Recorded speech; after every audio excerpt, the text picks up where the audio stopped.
Agro Record News. Oferecimento.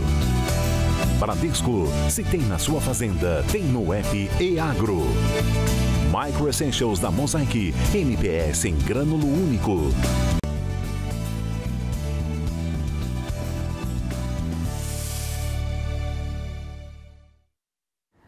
Oi, bom dia para você. O Agro Record News está no ar. Começou a colheita de café no Cerrado Mineiro e Patrocínio lidera a produção do grão em Minas Gerais. Apesar das condições do clima, a qualidade gera boa expectativa em relação à safra deste ano. Ela se destaca em meio ao cafezal. A colheitadeira trabalhando é sinal que o resultado de uma série de cuidados ao longo da produção começa a virar realidade.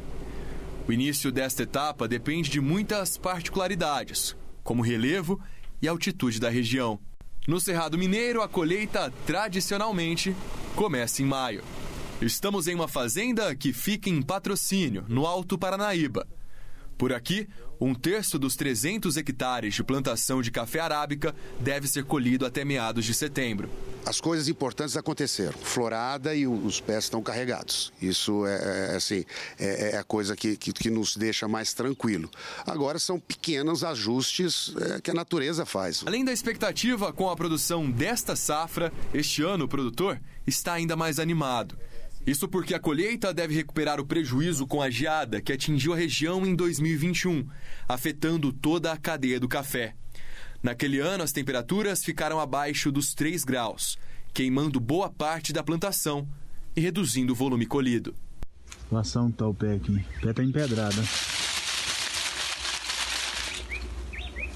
A produção desse ano, a gente está recuperando uma boa parte da fazenda que sofreu com a geada.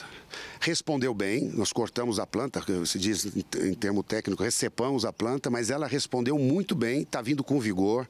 São 100 hectares que a gente vai colher, muita expectativa nesse sentido. E é bonito isso, né? Você vê uma lavoura aqui destruída e em poucos anos ela voltar com vigor total. Isso dá esperança para a gente de fazer cada vez melhor, né? Vamos manter a média, 12 mil sacas, a previsão. Tem essa questão do calor, que talvez afete um pouco, cai essa expectativa, mas vamos manter esses números na cabeça, né? E apesar do início da colheita este ano ser marcado pela chegada de uma frente fria na região, foi o calor que predominou durante a produção do café nesta safra. Em Patrocínio, a temperatura média entre os meses de outubro e janeiro, quando acontece o preenchimento do grão de café, foi de 24 graus. 2 acima da média, segundo o Instituto Nacional de Meteorologia. Isso pode impactar no tamanho do grão do café e, consequentemente, no rendimento da colheita. Tem essa questão hoje do tamanho desses grãos, a peneira, né? Como vai ser a peneira esse ano? Os produtores estão preocupados com relação a isso. E também tem, assim, uma não uniformidade na florada. Então, quer dizer, hoje você vê, a gente está colhendo, você vê na mesma planta, você vê café seco, maduro e verde. Não é normal isso, né? Por aqui o grão é protagonista. Patrocínio tem mais de 55 mil hectares de produção de café, segundo a Emater. Com isso, a cidade lidera o ranking de municípios produtores do grão no estado. Diante de cenários como este, as regiões do Triângulo, Alto Paranaíba e Noroeste registraram um crescimento expressivo, cerca de 80% de produção nos últimos anos. E atualmente são responsáveis por quase metade do volume total de cafés em Minas Gerais. Em 2024, a expectativa é de um aumento tímido na produção de café no país. Cerca de 0,6% comparado à safra passada. Isso segundo a Secretaria de Agricultura, Pecuária e Abastecimento, chegando a 29 milhões e 200 mil sacas. Na região, a bienalidade do café este ano é negativa, ou seja, a carga da produção da lavoura deve ser um pouco menor que a temporada anterior. Mesmo assim, deve garantir resultados satisfatórios. Pelo menos, essa é a expectativa na Cooperativa dos Cafeicultores do Cerrado. Para a nossa região, como você bem acentuou, é uma bienalidade negativa e a safra da região do Cerrado ela é um pouco menor do que foi no último ano, em 2023. Porém, a nível Brasil, sim, a gente tem uma expectativa de uma safra maior com relação ao último ano, devido a outras regiões produtoras. A boa notícia dos cafezais de Minas Gerais não garante a estabilização dos preços. Aliás, eles têm oscilado bastante, tanto aqui no Brasil quanto no Vietnã. Inclusive, os valores seguem elevados. Apesar de oscilarem fortemente ao longo de maio, os preços do café encerraram o mês em alta. Segundo pesquisadores do CPEA, o suporte veio da possibilidade de menor oferta global do grão. Há preocupações com o desenvolvimento da safra de robusta no Vietnã. O indicador do Arábica Poço, na capital paulista, fechou a R$ 1.286 a saca de 60 quilos no dia 31 de maio, avanço de R$ 38 por saca. Conforme pesquisadores do CPEA, esse cenário altista tem sido verificado mesmo com a colheita caminhando razoavelmente bem no Brasil. Para o robusta, o indicador encerrou maio a R$ 1.149 a saca, elevação de 1,3% no mês. E do leite tem notícia boa para produtores familiares de Alagoas. O programa Leite do Coração, promovido pelo governo do estado, roda o ano todo e fortalece a cadeia produtiva. O projeto é uma parceria do Programa de Aquisição de Alimentos com o Ministério do Desenvolvimento, Assistência Social, Família e Combate à Fome. Por mês são comprados 1 milhão de litros de leite de 2.500 famílias. Isso fortalece a cadeia produtiva por meio de geração de renda para o agricultor familiar e auxilia ao escoamento do produto. O valor do litro de leite pago ao produtor é de R$ 2,41, preço acima do mercado. Segundo o Sindicato das Indústrias de Laticínio de Alagoas, em 2024, o valor médio de compra está em R$ 2,18. A secretária de Agricultura e Pecuária de Alagoas, Aline Rodrigues, afirma que no ano passado foram investidos quase R$ 60 milhões com recursos do governo estadual e do governo federal. Agora a gente fala da batata, que valorizou até 41% no atacado em São Paulo.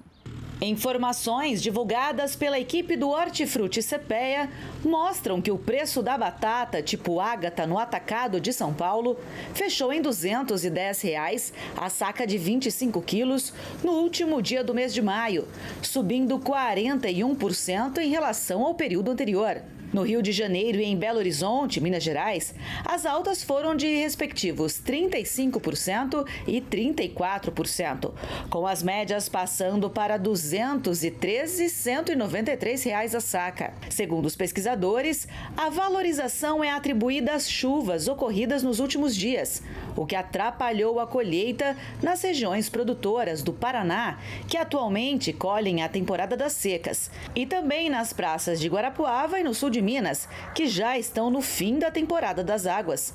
Para os próximos dias, a oferta deve aumentar, já que não é esperado volume significativo de chuva em nenhuma das regiões.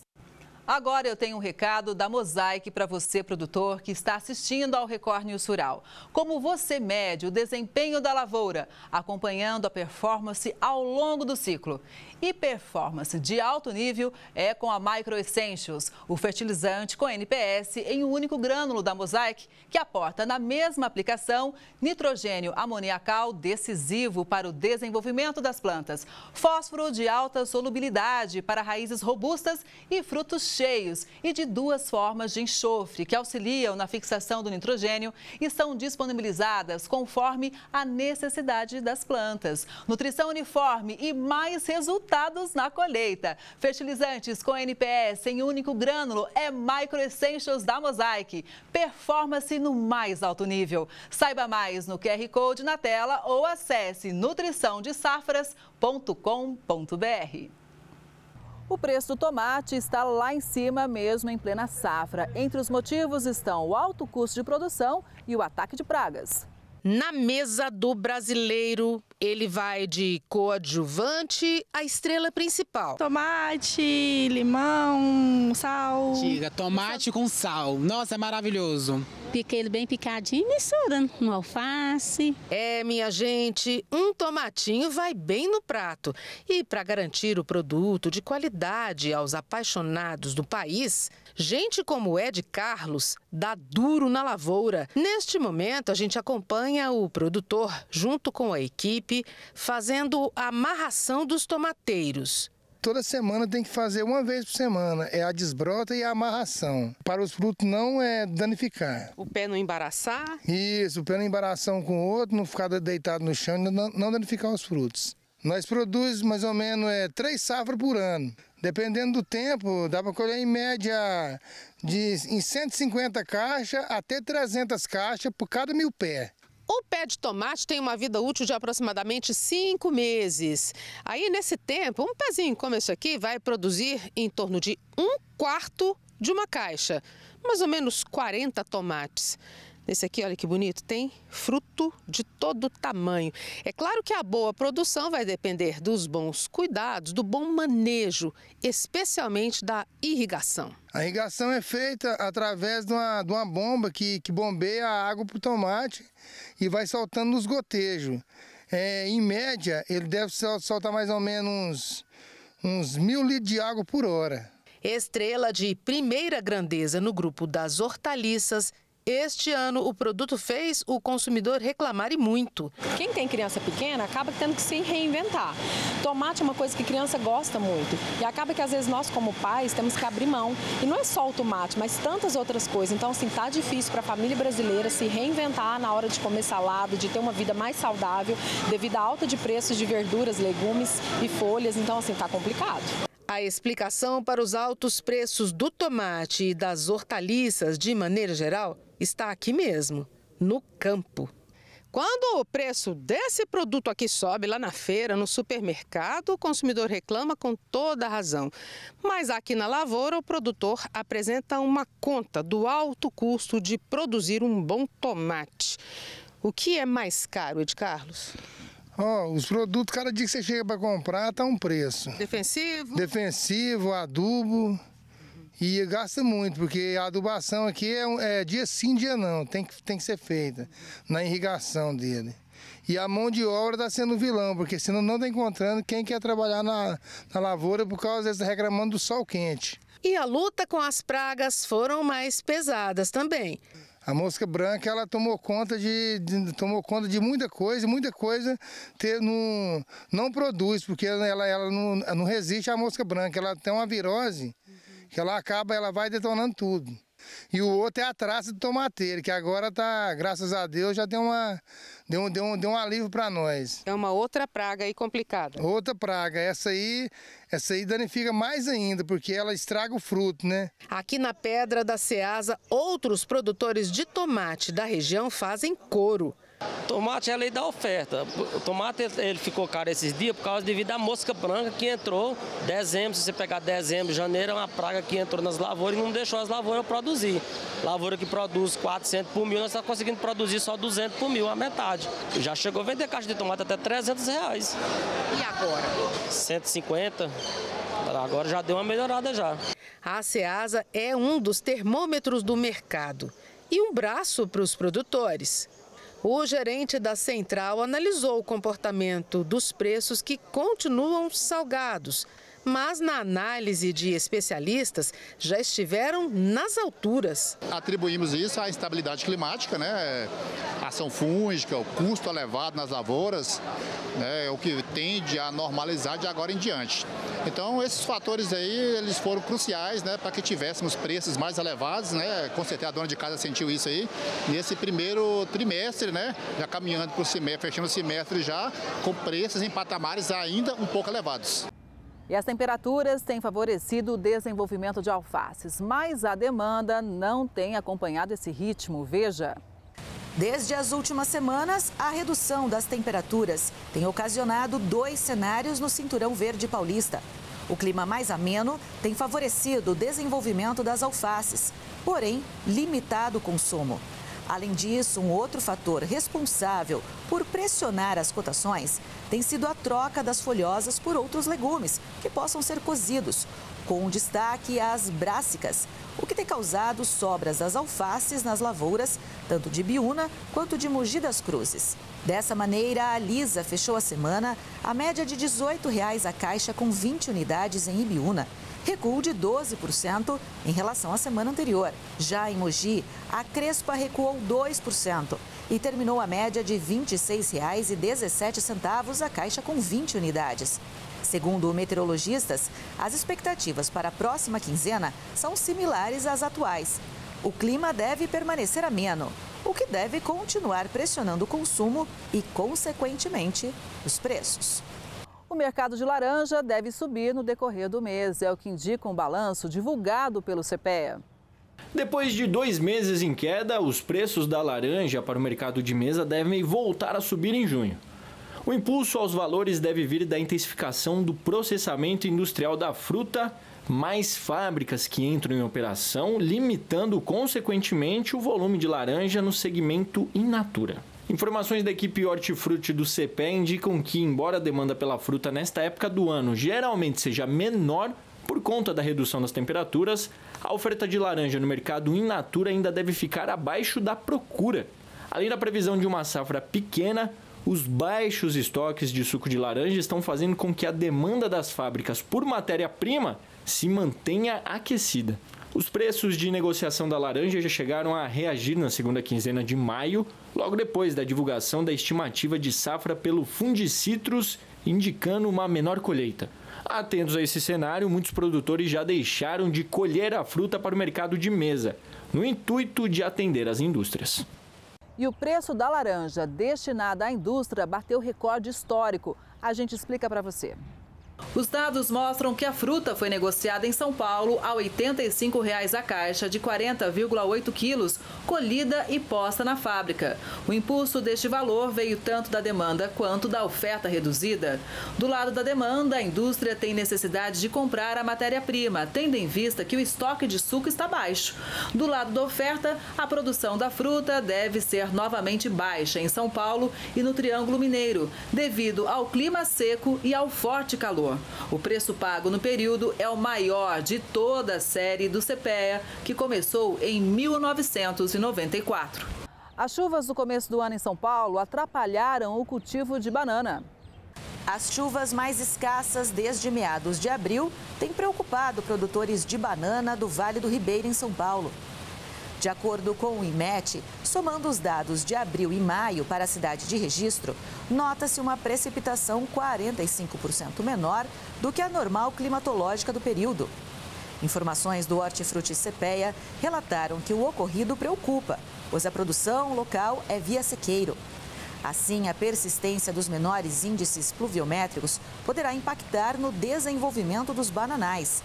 A variedade mais afetada deve ser a prata, que já está entrando na época.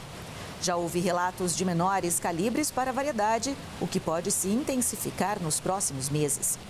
Entre 3 e 7 de junho, os preços da prata caíram no Vale Paulista devido aos menores calibres e ao gradual aumento da variedade a nível nacional.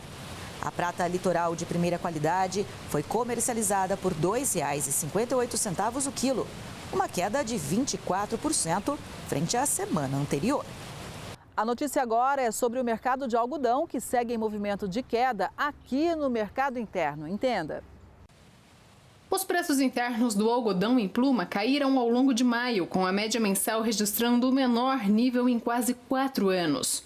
Segundo informações do CPEA, além das quedas externas, a pressão veio da maior flexibilidade de vendedores domésticos, visando a liquidação do saldo remanescente da temporada 2022-2023. Do lado comprador, indústrias seguiram com aquisições pontuais, diante da demanda restrita por manufaturado e da dificuldade em obter a pluma de qualidade. Agentes apostam em novas baixas de preços com a proximidade da safra recorde. Em maio, o indicador com pagamento em 8 dias teve média de R$ 3,85 a libra peso, a menor desde julho de 2020, 3% abaixo da de abril deste ano e 2% inferior à de março do ano passado. A importação de cebola da Argentina recuou e a gente explica o porquê. Os preços da cebola na fronteira de Porto Xavier, no Rio Grande do Sul, recuaram no fechamento do dia 7 de junho. Com a intensificação da colheita nas demais praças nacionais, como Nordeste, Cerrado e São Paulo, tem ocorrido uma maior disponibilidade de bulbos, reduzindo cada vez mais a necessidade de importação da Argentina.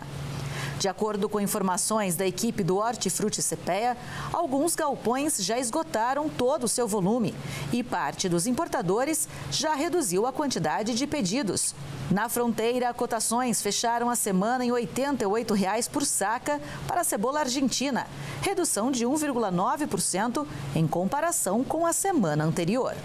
O setor agropecuário ajudou a impulsionar o PIB no primeiro trimestre de 2024. O índice ficou em 11,3%.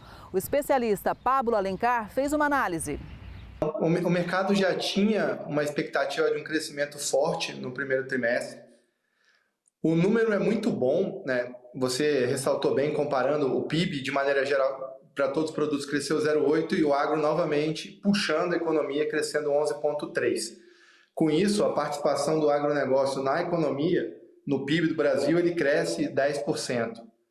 Mas quando a gente olha a foto é muito boa, mas eu acho muito importante aqui a gente contextualizar numa janela maior e enxergar um pouco do filme. Se a gente comparar, a gente está comparando aqui o crescimento do PIB do último trimestre de 23 com o primeiro trimestre de 24. E o Brasil, ele tem normalmente para o agro, um primeiro semestre mais forte, que são as safras de verão, que são os principais produtos de exportação, que é o milho e a soja. Então, trimestre passado com esse trimestre, cresceu 11,3%. Quando a gente compara o mesmo período do ano, então o primeiro TRI de 23 com o primeiro TRI de 24, o agro caiu 3%. E quando a gente pega os trimestres anteriores de 23, a gente teve quedas também, e só o primeiro semestre de 23 que foi positivo, que foi um crescimento muito grande, cerca de 16%, comparado com o ano de 2022. Então, a gente vê que nesse desenho o agro ele é muito forte no primeiro semestre, principalmente no primeiro trimestre, aí isso ficou muito claro, 23 com 24. No ano passado, o PIB fechou, em geral, com crescimento de 2,5%, enquanto o agro ele cresceu 2,3%. Que a gente traçando um paralelo para esse ano de 24, então a gente tem um crescimento forte nesse trimestre, mas deve esperar alguma coisa um pouco menor do que isso. Por quê? Além da sazonalidade dos semestres, a gente tem o efeito do Rio Grande do Sul, que já vai impactar, né, o agronegócio no próximo trimestre. Então, olhando isso tudo para os números que vão vir daqui para frente, e comparando com o ano passado, a gente pode esperar que uma contribuição do agro para o crescimento do PIB, com certeza menor do que 2%. Então, não dá para comemorar um crescimento de 11,3% e achar que está tudo bem, maravilhoso, mas que vão vir em tempos mais difíceis aí pela frente. E a gente segue acompanhando as informações sobre as ações do governo em relação à importação de arroz depois das enchentes no Rio Grande do Sul. O cancelamento para importação de arroz via Conab se deu com o objetivo de buscar mais garantias técnicas e jurídicas para uma operação desse porte. Porque o governo pretende, no final, garantir à população brasileira arroz mais barato e de boa qualidade. Nesse sentido, a Conab e a Controladoria Geral da União e a Advocacia Geral da União já estão trabalhando na revisão de todas as normas e procedimentos dos leilões da Conab. Como já foi dito, a transparência, a segurança jurídica e o zelo com o dinheiro público são princípios inegociáveis. Por isso eu determinei a Corregedoria da Conab que instaure imediatamente um procedimento de averiguação de todo o processo que envolveu o leilão do arroz até aqui. Eu também solicitei à Polícia Federal, à Controladoria Geral da União, que abra um procedimento de averiguação e análise de todo o processo que envolveu o leilão do arroz até este momento. É com o objetivo de prestar contas à população, garantir a transparência e a segurança jurídica que os brasileiros e as brasileiras merecem nesse momento. As condições do clima e o greening estão afetando a atual safra de laranja. E a maior feira da citricultura em Cordeirópolis, no interior paulista, trouxe novidades para o produtor. O Brasil é o maior produtor de laranjas do planeta.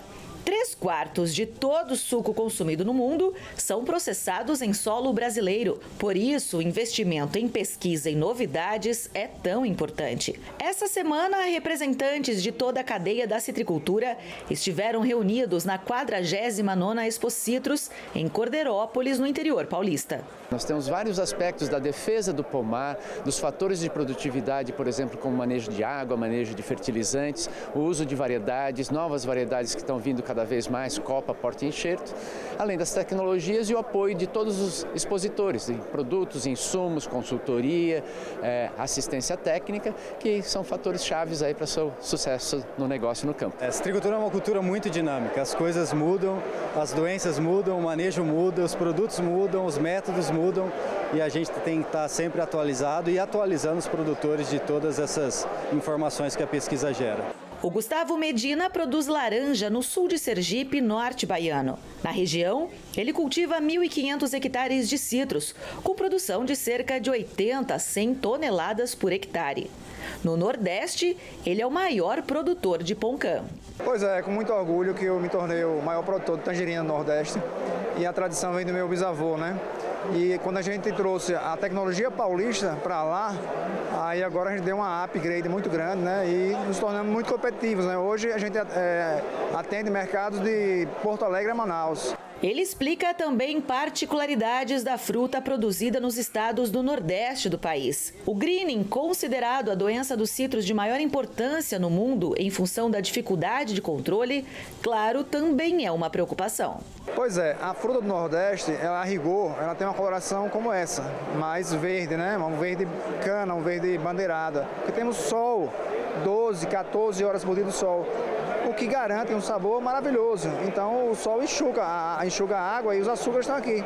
Então, às vezes o consumidor acha que essa fruta ela está ácida, não está doce. E isso não é verdade. A fruta do Nordeste, ela tem essa cor, mas é uma fruta doce. Por conta das condições climáticas e também do greening, a projeção da safra de laranjas desse ano é de uma queda de até 24%. Isso, claro, assustou os citricultores. Mas os especialistas dizem que tem como diminuir os prejuízos com a doença. A citricultura passa por esse problema do greening, é o problema mais sério que a gente já enfrentou no citricultor, só que tem várias opções hoje em manejo. Então hoje, para você ter uma ideia, a gente tem várias ferramentas nutricionais, controle de psilídeo, erradicação de planta, variedades de porta-enxerto, uso de irrigação, que trabalha isso dentro da planta, minimizando esse dano da bactéria, né?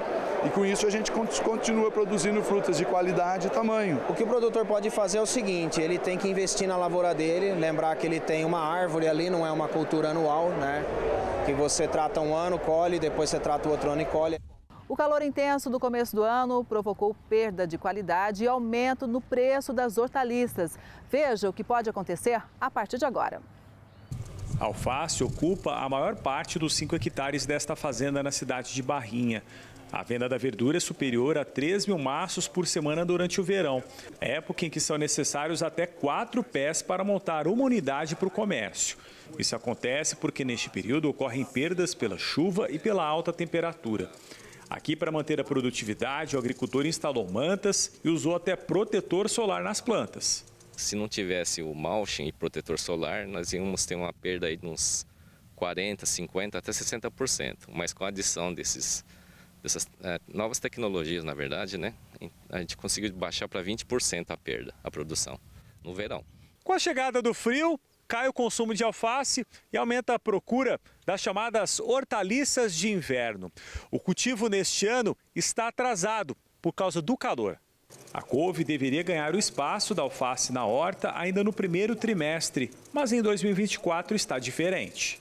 Geralmente a couve-flores, assim, nós plantamos a partir de março. A partir do dia mais ou menos 15 de março, nós já começamos a plantar. Mas esse ano, como a temperatura está muito alta, a gente postergou isso aí. Então a gente começou a plantar um pouco mais tarde. Seria aí meio de abril, mais ou menos, indo para maio, no caso. Ficou mais de um mês, atrasou o plantio de inverno. A mudança de uma variedade para outra é possível porque o inverno é bom para a agricultura. O clima mais fresco favorece o desenvolvimento e diminui a infestação de plantas invasoras, pragas e doenças.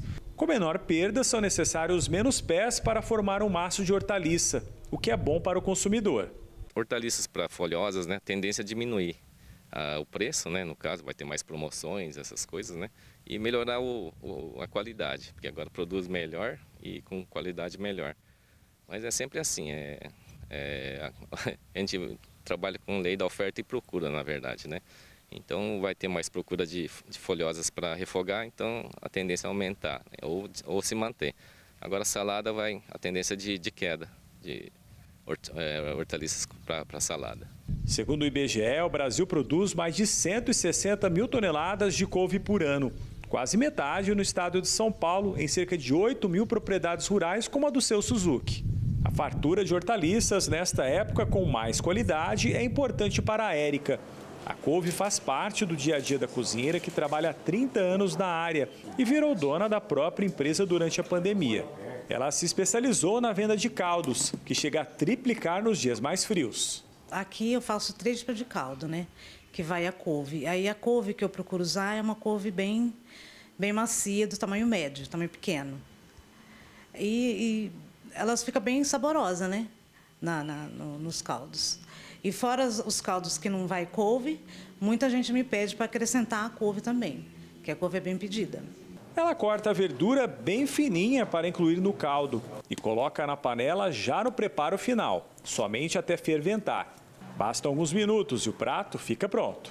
Procura escolher uma couve tamanho médio, de preferência tamanho pequeno. A couve manteiga é muito bom também, que ela é bem macia, né? Que dá para picar fininho, e ela é bem mais saborosa, eu acredito. A couve menor, tamanho médio, pequena. E aí o corte depende do prato. Isso, o corte depende do prato. Por exemplo, se for fazer uma farofa, o ideal seria mais grossa. Uma salada mais ou menos fina, não tão fina, para não embolar.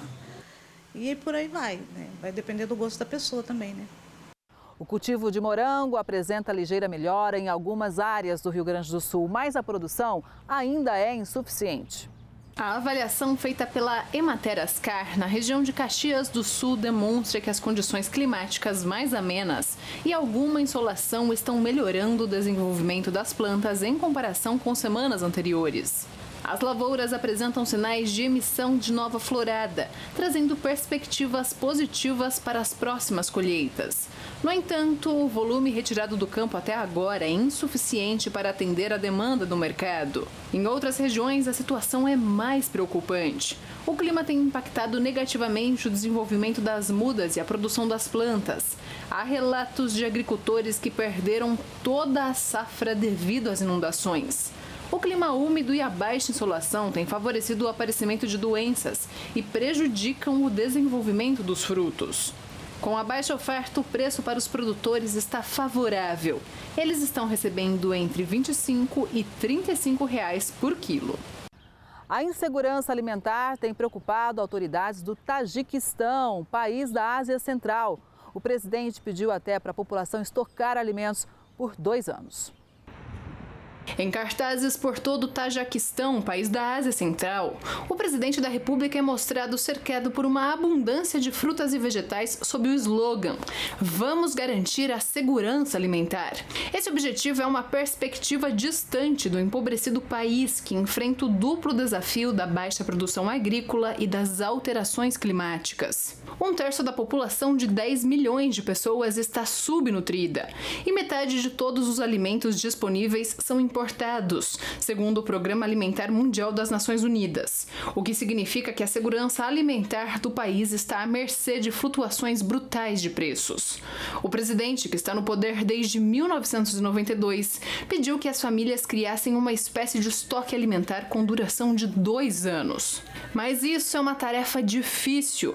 Esse encanador de 60 anos disse que mantinha estoques de farinha, batata, cebola e manteiga para o inverno, mas a fome não espera. Estocar grandes quantidades de alimentos é praticamente impossível em um local onde o rendimento mensal é inferior a 200 euros. Ou seja, a população não tem dinheiro para comprar alimentos. Cerca de 60% do orçamento já é gasto com comida, já que os preços são altos. As alterações climáticas também agravam um outro problema: as produções agrícolas. Deslizamentos frequentes de terra têm impossibilitado diversos cultivos. O derretimento glacial e a seca intensa também são fatores que contribuem. O apelo para a criação de reservas alimentares vem como consequência dos desastres naturais. 70% da população vive em áreas rurais, onde justamente o acesso a alimentos tem sido mais difícil. Até mesmo por conta disso, o próprio Estado tem feito armazenamento de emergência em locais secretos por todo o país. Para complicar o problema, o setor agrícola tem se tornado ineficiente. 60% da população depende de alguma atividade agrícola para a própria renda, segundo dados das organizações internacionais. Para o presidente, os agricultores precisam recuperar a terra e produzir o máximo possível para salvar a nação. Mulheres têm protegido um campo de cultivo de trigo na Síria. O objetivo é evitar incêndios. Segurando uma arma numa mão e ajeitando o cachecol com a outra. É assim que essa voluntária efetua a patrulha de um dos vastos campos de trigo do nordeste da Síria, uma fonte vital de rendimento para o celeiro do país. A mulher de 50 anos está entre dezenas de voluntárias que ajudam a região semi-autônoma liderada pelos curdos a proteger os campos de incêndios e incendiários. A medida é uma ação de emergência e tem como objetivo ajudar os agricultores a proteger as colheitas da região. Essa voluntária relata que os produtores não acreditavam nos esforços feitos pelas mulheres, mas a situação mudou. Mulheres, homens e jovens se uniram em prol da atividade agrícola do país. Incêndios na região são algo comum, então os vigilantes cuidam para que bitucas de cigarros não sejam jogadas próximo à área de cultivo. Por causa do calor extremo, é difícil para o plantio se desenvolver no campo. E até o momento, a medida tem dado bons resultados. Segundo informações, o número de incêndios foi significativamente menor neste ano em comparação ao ano passado. E isso só foi possível graças à união de moradores e vizinhos que esperam que o trigo prospere no campo. As mangas do Paquistão são normalmente fonte de orgulho e de renda, mas as condições climáticas adversas têm prejudicado parte da safra deste ano. No calor escaldante, esse agricultor lamenta o clima instável. O inverno foi longo e seguido por um abril chuvoso, inclusive o mais chuvoso em décadas. Já no decorrer de maio, o país enfrentou uma onda de calor com temperaturas de até 52 graus. Segundo o agricultor, os botões não floresceram na hora certa. Muitos simplesmente morreram. Aqueles que começaram a crescer foram infectados pelo fungo preto. Agora, com mais de 60 anos, o produtor relata que as alterações climáticas causaram estragos devastadores. O Paquistão é o quarto maior produtor mundial de manga e a agricultura é responsável por quase um quarto do seu PIB. Mas ao sul, esse outro agricultor, que administra um pomar de manga de 900 acres, percebeu os danos assim que a colheita começou recentemente. As perdas chegaram a 20% e os trabalhos estão em estágio inicial, ou seja, o número provavelmente irá aumentar. Como resultado, os agricultores já se preparam para a redução nos envios de frutas para o mercado internacional. A proliferação de parasitas levou a uma explosão nos gastos com pesticidas. Este aumento foi confirmado por vários agricultores que disseram que os produtos são utilizados atualmente até 7 vezes por ano. 3 anos atrás, essa utilização não chegava a 2 vezes. As dificuldades começaram em 2022, quando uma série de fortes ondas de calor foram seguidas por inundações sem precedentes. E a tendência, pelo que se vê, é piorar. E muitos agricultores já se perguntam até quando vale a pena continuar na atividade. Inovação, sustentabilidade econômica e inteligência de mercado foram alguns dos temas em um evento sobre fertilizantes. Na pauta também esteve a autossuficiência do Brasil. O Brasil consumiu em 2023 cerca de 45.820.000 toneladas de fertilizantes. Quase 70% desse volume vem de fora. O desafio do setor é diminuir a dependência externa, melhorando o aproveitamento. Nós nunca vamos ser autossuficientes, porque nós não temos área, fontes geradoras tanto de fósforo, potássio, e nem somos competitivos em gases para poder produzir nitrogênio. mas a gente sabe que pelas características que nós temos hoje de agricultura tropical, tudo que a gente importa, das 40 milhões de toneladas, 40%, 50% de alguns produtos a gente perde. Em vez de eu tentar ser autossuficiente em produção, porque eu não melhoro a minha eficiência no uso do que eu já tenho. O assunto foi um dos temas do 10º Absolo, fórum e exposição realizado em Campinas, no interior paulista. Mas a gente tem que buscar alternativas e os biofertilizantes, assim chamados, são essa alternativa, né? Não só pela questão de suprir, né, de tentar equilibrar essa demanda, mas também por questões ambientais. Para o coordenador-geral da área de fertilizantes do Ministério da Agricultura, Henrique Bley, também é hora de discutir a regulamentação de novos produtos. Até para reduzir, de certa forma, a nossa dependência externa de insumos para a agricultura, a gente procura fomentar essas novas linhas de produção, porque são produtos genuinamente brasileiros, né? Em sua maioria, os bioinsumos vão ser compostos justamente pelos inoculantes, que são micro-organismos que já estão há anos contribuindo para a nossa agricultura, como também o uso de resíduos orgânicos ou novas linhas de produto com eficiência aumentada. O primeiro biofertilizante de aminoácido de hidrólise enzimático aprovado pelo Ministério da Agricultura é da empresa do Diogo. Ele explica que são utilizados resíduos agropecuários que, processados, geram produtos com alto valor agregado. Hoje, um dos grandes desafios que a gente tem é a produção de alimentos. A gente tem que cada vez mais produzir mais alimentos num mesmo espaço. Então, a gente vai conseguir fazer isso aumentando a produtividade. Esses produtos é justamente isso, é você trazer uma tecnologia que gera maior produtividade, trazendo ingredientes de formas naturais que vêm da própria agricultura. O produto do Gustavo também está alinhado à sustentabilidade, um fertilizante de liberação controlada. O liberação controlada, ele consegue entregar exatamente de acordo com a curva de demanda que a planta necessita, tendo um impacto muito melhor, muito menor, porque com esse recobrimento a gente evita uma série de dramas de perda que hoje em dia a gente sabe que existem na oferta de fertilizantes convencionais, diminuindo a dose, diminuindo o desperdício, diminuindo a contaminação e aumentando a eficiência de entrega. Questões como o sequestro de carbono e a descarbonização no campo também foram destaque. E o Brasil, com as suas culturas tropicais, é referência no assunto. É muito curioso que o mundo agora aposta em medidas que são consideradas avançadas, que na verdade a gente já faz há algum tempo. É preciso enriquecer o solo de carbono. A agricultura tropical é parte desse processo de adaptação de solo ácido para solo mais fértil, que sequestra carbono, justamente para que possa ser produtivo. Então eu acho que a realidade tropical brasileira, em boa parte, já é um referencial e exemplo de como é possível produzir mais com menos impacto ambiental. Já pensou em aproveitar ao máximo a plantação e evitar desperdícios? Um produtor de Uberaba, em Minas Gerais, usa folha de mandioca para alimentar o gado. Da raiz até as folhas da mandioca.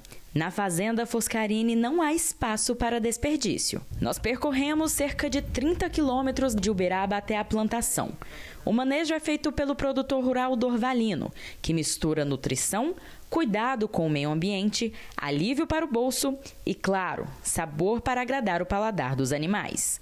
Esse aproveitamento aí, ele é muito bom porque é um custo zero, porque pode a natureza aproveitar melhor, mas eu como aproveito o custo.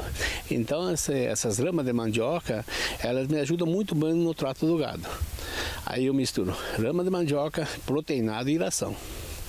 Aí depois terminando esse trabalho da mistura, nós vamos para o coxo. Aí o coxo, o gado, o paladar da mandioca, ele é muito bom. A ideia de usar as ramas da mandioca para a alimentação do gado surgiu durante a observação da própria colheita. O proprietário da fazenda entendeu que todo aquele alimento que era descartado poderia ter um outro fim. Eu mesmo que imaginei, digo, comprei essa máquina, mas não para isso. Eu comprei essa máquina para ela, você carrega o silo no monte, usa só uma pessoa, lá no trato do gado com silo de milho.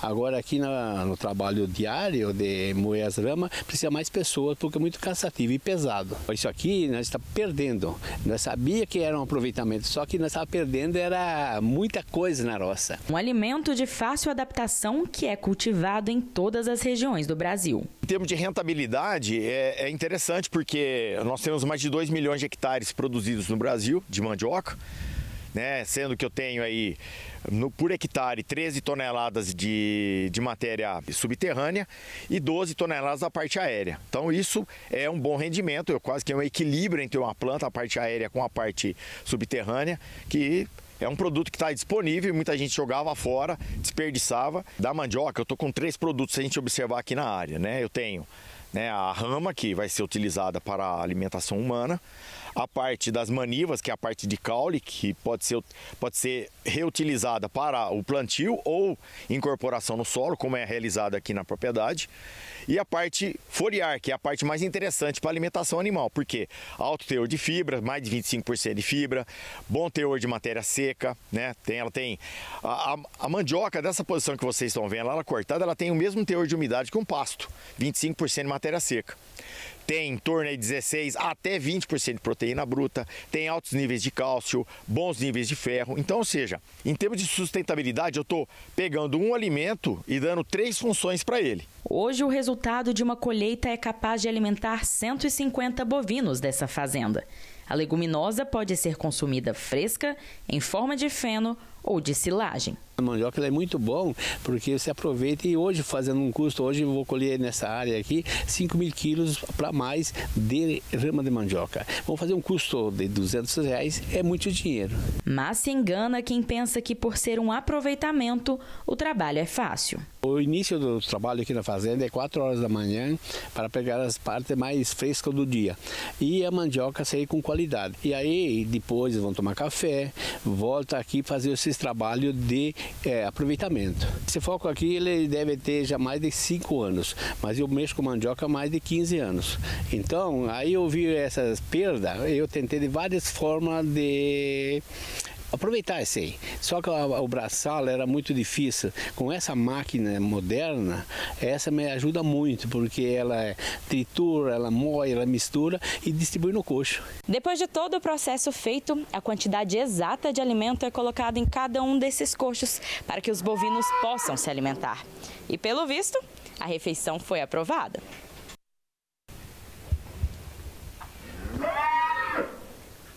Isso está aprovado, sim. Se não tivesse aprovado, eu estava lembrando com essa vontade aí. Olha aí. E haja vontade. Só nesse curral, 3.000 quilos de ração foram distribuídos. A mandioca brava, né?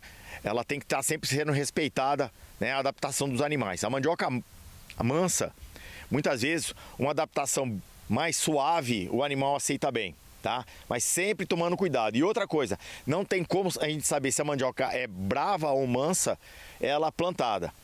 Nós podemos fazer essa distinção de uma da outra quando ela for feita a análise laboratorial dela, a análise bromatológica, para que nós saibamos o teor de cianídrico que ela contém.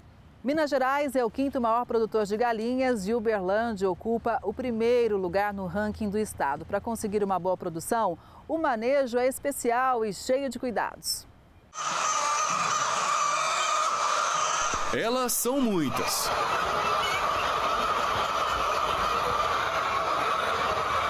E não é por menos. O consumo de ovos no Brasil, segundo a Associação Brasileira de Proteína Animal, deve bater recorde em 2024, chegando a 265 ovos por habitante este ano. Mas para conseguir atender o crescimento da demanda deste alimento no prato, sua quantidade não é suficiente. Também são necessários muitos cuidados para se ter qualidade.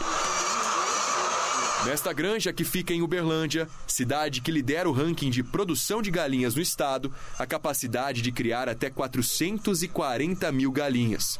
O número até poderia ser maior, mas há 6 anos, quando assumiu a administração do local, o Daniel optou por criar as aves livres de gaiolas. A gente tem um conceito diferente de criação que é muito diferente daquele ovo convencional que as pessoas veem no supermercado. As galinhas são criadas respeitando o bem-estar animal e isso requer também alguns cuidados a mais de biosseguridade. Por isso a gente opta por essa segregação nas granjas. Então são 4 granjas, 4 fazendas separadas, cada fazenda com seus setores isolados, com acesso exclusivo para aquele setor. A decisão refletiu na produtividade, que no melhor período chega a 370 mil ovos por dia. Nosso sistema de criação, respeitando o bem-estar animal, a galinha consegue expressar todo o potencial produtivo dela. Então a gente tem um ganho de quase 50% a mais de longevidade da qualidade da casca. A galinha, ela no pico de produção, no nosso sistema, a gente tem uma postura próxima de 98% nas aves brancas e 97% nas aves vermelhas. Ou seja, de 100 galinhas, 98 botaram ovos naquele dia. Na América Latina, segundo dados da Comissão Internacional de Ovos, até 2022, 91% da produção ainda era feito no sistema com gaiolas. No mundo, as galinhas mantidas em galpões livres chegava aos 12%. Uma das explicações para esta diferença está no custo da produção. Livre de gaiolas, o ovo fica mais caro e conscientizar o consumidor acaba sendo um dos desafios do produtor. Não é o mesmo produto, que o ovo não é tudo igual, que esses atributos que a gente está entregando, que não é só o bem-estar animal, eles refletem também na qualidade do ovo, que eles têm que ser valorizados, porque o custo da minha produção é muito maior também. Então, na gôndola, o ovo vai chegar com um custo um pouco maior. Para garantir a qualidade dos ovos, os cuidados vão bem além do sistema de criação das galinhas. Dentro da granja, cada detalhe importa. Para ter acesso ao local, os funcionários precisam atender uma série de exigências sanitárias. Até mesmo o equipamento utilizado nesta reportagem precisou ser higienizado. Isso tudo para manter a certificação da produção, como explica esta veterinária. O ponto principal que a gente deve levar em consideração são as 5 liberdades, tá, de bem-estar animal. Ela é baseada em conceitos bem rígidos, né, e devem ser certificados por organismos internacionais. A liberdade fisiológica, todo animal deve ser criado livre de fome, de sede, deve ter alimentação adequada, balanceada e também os equipamentos que fornecem essa ração devem estar adequados ao número, né, e ao tipo de criação. A liberdade sanitária, todo animal deve ser criado livre de doenças, se doente deve ser tratado. A liberdade comportamental, todo animal ele deve ter o seu comportamento o mais próximo do natural. A emissão de gases na atmosfera é uma preocupação para pesquisadores e também para produtores rurais. Uma pesquisa da Embrapa e da UNB revela que tipo de plantio é o melhor para combater esse problema. Os pesquisadores da Embrapa Cerrados e da Universidade de Brasília investigaram os efeitos de diferentes práticas de manejo do solo e cultivo no cerrado. A ideia era analisar as emissões de óxido nitroso, o NO2, nessas plantações. Essa pesquisa ela começou da carteira de portfólios que a Embrapa possuía à época, chamada de Grandes Desafios Nacionais. E esse projeto ele aconteceu no país inteiro por biomas. Então, diferentes equipes da Embrapa trabalharam com a métrica de construir referências de emissão de gases de efeito estufa. Esse em especial, né, principalmente o óxido nitroso. O NO2 é um gás que contribui com o aquecimento global. É um gás de efeito estufa, muito resiliente na atmosfera, com potencial de aquecimento global cerca de 300 vezes do CO2. E que ele realmente é muito fomentado na agricultura, porque ele advém de solos agrícolas, dos insumos, dos fertilizantes nitrogenados que entram nas lavouras, né? Da decomposição de resíduos, da mineralização desses resíduos que acontecem no solo. Os estudos foram realizados numa área da Embrapa Cerrados, que fica aqui em Planaltina. Foi um experimento de longa duração, iniciado lá em 1996. Os pesquisadores analisaram culturas específicas aqui do Cerrado, como sorgo, que é essa plantação, milho, feijão guandu e também a soja. Os pesquisadores analisaram 2 formas de plantio, o direto e o convencional. Eles descobriram que o sistema direto emite menos NO2 em comparação ao plantio convencional. Algumas coisas nós confirmamos, né? Que o plantio convencional, ele emite mais gás de efeito estufa, ele emite mais óxido nitroso, porque ele promove revolvimento do solo, além de imputar os insumos externos, como eu havia falado no caso da fertilização nitrogenada. O plantio direto, ele é um sistema conservacionista, mas ele não apresenta os mesmos resultados em todos os lugares. Então, você vai encontrar na literatura lugares em que ele emite mais e lugares que ele emite menos.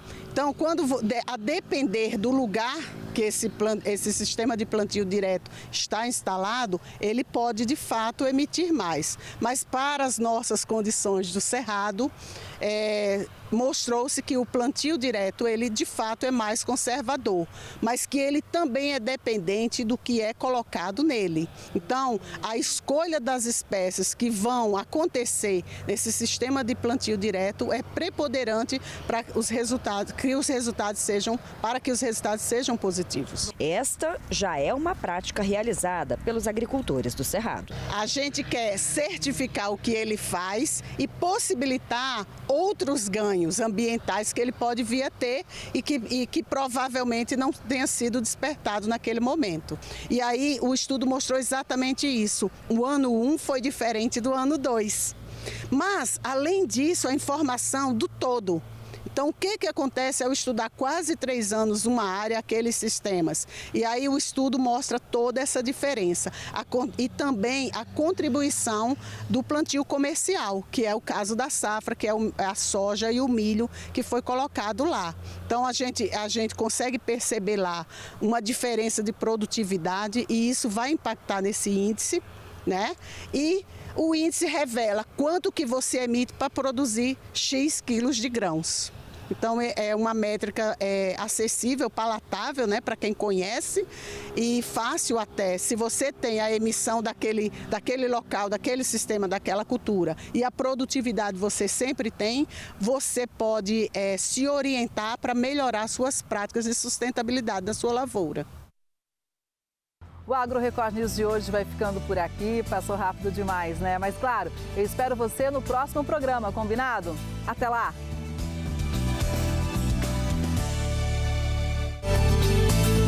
Agro Record News. Oferecimento. Bradesco, se tem na sua fazenda, tem no app EAgro. Micro Essentials da Mosaic, MPS em grânulo único.